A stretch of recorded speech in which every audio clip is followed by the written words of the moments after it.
So today we are talking all about kindness and the power of kindness. And we're going to talk about actually some of the science that proves why kindness is something that we should all strive to have in our lives. And then we'll also talk about how you can kind of implement this with children in particular.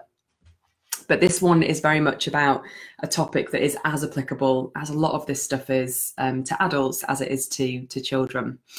So I'm going to talk you through 6 of the key benefits or advantages of having kindness in your life. And then I'm going to talk you through 5 of the things that it actually decreases. So 6 of the things that it increases and 5 of the things that it decreases, all of which are positive. So I'm looking forward to stepping you through them. So the first benefit of kindness is that the science has proven, and I'm just looking down to make sure I get the data right here, but even when you witness an act of kindness, so you see somebody else doing something kind, oxytocin, which is the love hormone, gets released in your brain. So even if you're not party to that kindness exchange, you still get that oxytocin being released. Hey, Jackie, in your brain. So even just seeing it and witnessing it gives you a benefit. And oxytocin in particular helps to lower your blood pressure, improves your overall heart conditions, heart health conditions, and increases self-esteem and optimism. So if you are in a situation, hi Jackie, oh, I'm excited too. If you're in a situation whereby you are surrounded by kindness, so if you're in a home where there's just kindness everywhere, even, as I say, if you're not party to that kindness, you're going to get the benefit just from having witnessed it. So having kindness around you is really, really important. And it's particularly powerful, as I say, for your self-esteem and general mood. The second point on kindness and why it's so important is energy. So a study that was recently done by the University of Berkeley in America reported that half of participants in one study reported that they felt stronger and more energetic after being kind to others. So the act of being kind to somebody else made them feel stronger, have more energy, and feel calmer, and gave them increased feelings of self-worth. So again, this isn't even receiving kindness. This is giving kindness to others makes you feel stronger, calmer, and have a greater sense of self-worth or self-esteem. So that's your second benefit. Hey, Debbie, nice to have you with us. Yes, it's so real. Kindness is so real. We don't talk about it enough, in my opinion. So number 1 was that love hormone, oxytocin. Number 2 was energy and greater self-esteem. Number 3 is, surprise, surprise, happiness. Having more kindness in our lives makes us feel happier. A 2010 Harvard Business School study surveyed 136 countries. Okay, so they looked really, really widely and found that people who are altruistic, so who give to others, whether that's financially or through their time, were the most happy in all of those countries. So when they did this survey, they looked at different kind of societal behaviors and different patterns of the way in which people live. And they found that the happiest people across 136 different countries were those who gave most, were those who were most altruistic or most kind. And so again, the benefit of being kind here wasn't to the recipient of the kindness, it was to the giver of the kindness. So giving kindness or being kind gives us a huge lift in self-esteem, not just the person who's receiving it. So it's really interesting to focus on that, because I think often we feel that it's the recipient of kindness that's going to get the benefit, but actually in so many cases it's the giver of kindness that gets the benefit as well, of course, as the receiver. Okay, the fourth benefit is around lifespan. So people who volunteer their time tend to experience fewer aches and pains. When we give help to others, our overall health increases, and they reckon that your heart risk factors are decreased 2-fold against aspirin when you are consistently giving kindness. I'm just going to say that again. So consistently being kind has a benefit 2 times greater than taking aspirin on your heart health. 2 times greater.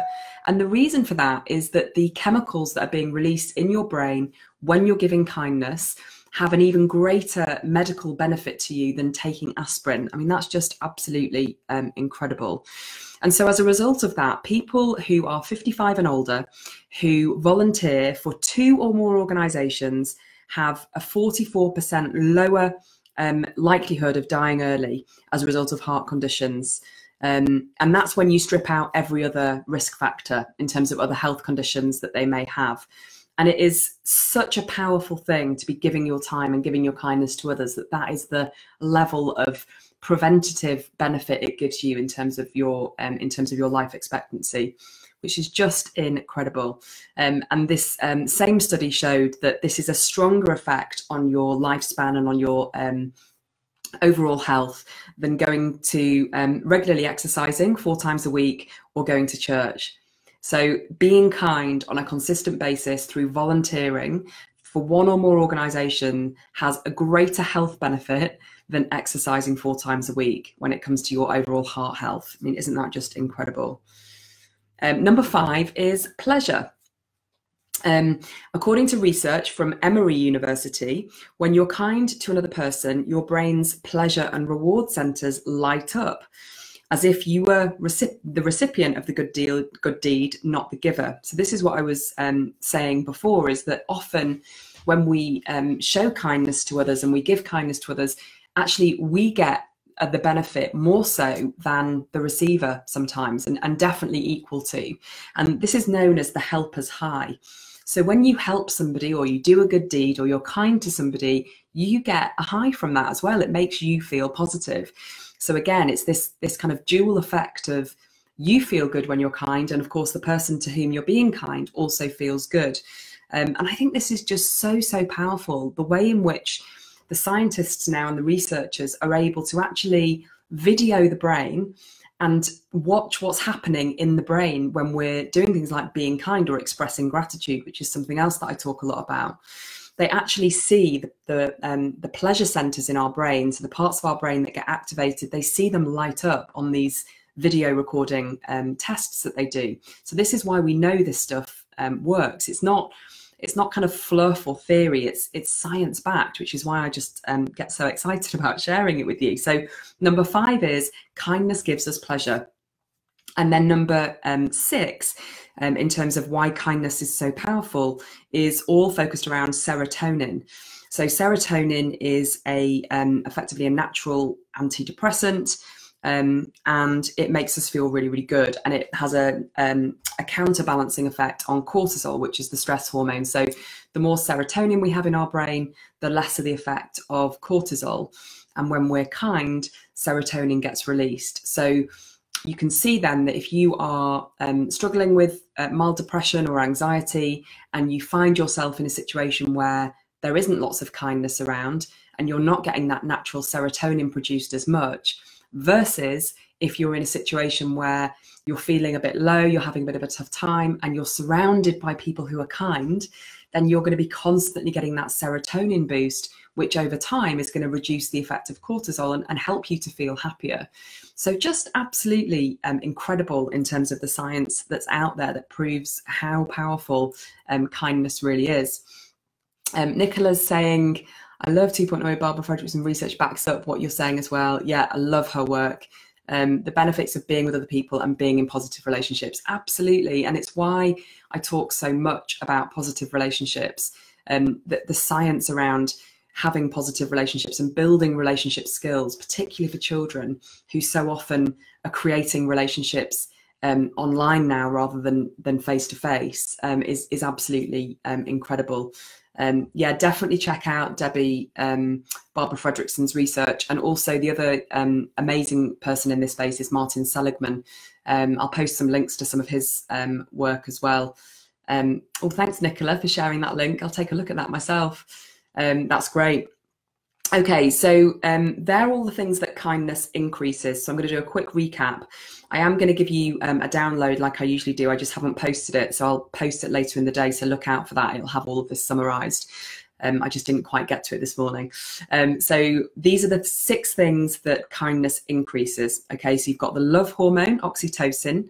You've got energy, happiness, lifespan, pleasure, and that serotonin that we've just talked through. So they're the 6 things that kindness increases. But there's also things that kindness decreases, and there's 5 of those that I'm going to talk you through today.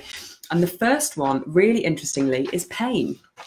So the more kindness you have in your life, the less pain you feel. So it's been shown that people who are kind, who are altruistic, who have lots of that in their life, experience less pain. They looked in one particular study at people over the age of 55 who tend to suffer from more aches and pains. And they noticed that those of them that had more kindness in their life and more kindness in their experience suffered less from the aches and pains that come naturally as we age, which I just think is really interesting. The second thing that kindness decreases, which will not be a surprise given everything I've shared, is stress. So perpetually kind people, people who are kind all of the time and are kind in nature, have 23% less cortisol, which is the stress hormone, and age slower than the average population. So people who are consistently kind have a quarter less of the stress hormone, approximately a quarter, than those of us that aren't perpetually kind. So you can imagine the benefit that that's giving people in terms of their stress reduction and their general feelings of well-being versus the average population. Thirdly, anxiety is massively reduced when we have lots of kindness in our life. A group of highly anxious individuals in one such study performed at least 6 acts of kindness a week. Okay, so these could have been quite small things like writing a note to somebody to say thank you, or delivering some flowers to somebody. So just very small but acts of kindness, and 6 of them in a week.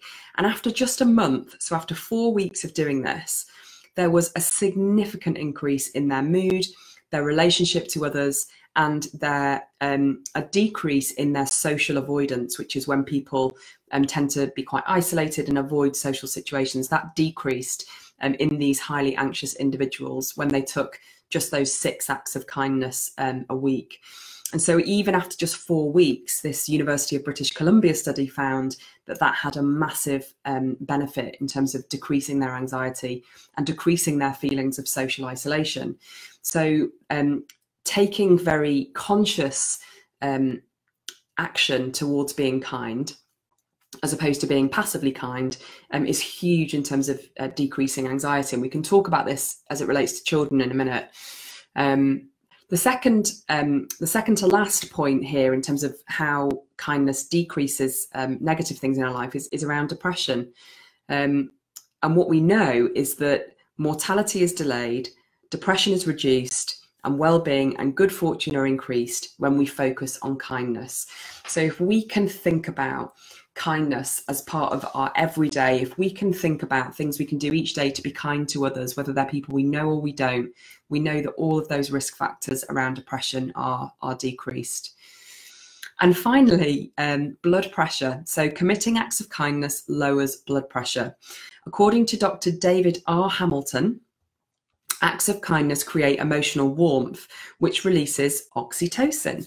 And oxytocin causes the release of a chemical called nitric oxide, which dilates the blood vessels, getting quite scientific now. And this reduces blood pressure, and therefore the oxytocin is known as a cardioprotective hormone. So because of its effect on blood pressure, oxytocin is something that's recognized as being something that will lower the risk factors around heart disease. And so kindness does protect our hearts from disease. Again, it's proven in science. How fascinating is that? So the 5 things then, just to recap, that kindness helps to decrease are pain, stress, anxiety, depression, and finally, blood pressure.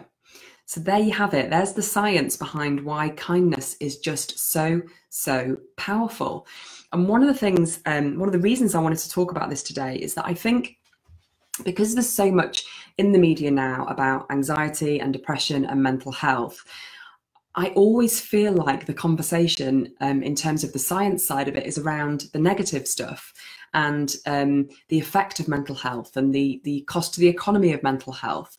And of course, all that stuff's important, but actually there's loads of solutions out there. There's loads of positive things that we can be doing to help build our mental health. And kindness is right up there as one of the most powerful things you can be doing to build your own mental health, but also the mental health and the happiness and well-being of your children. And so what I wanted to challenge you with today was to think about 3 things that you could do this week, 3 random acts of kindness that you could focus on this week for yourself, first of all.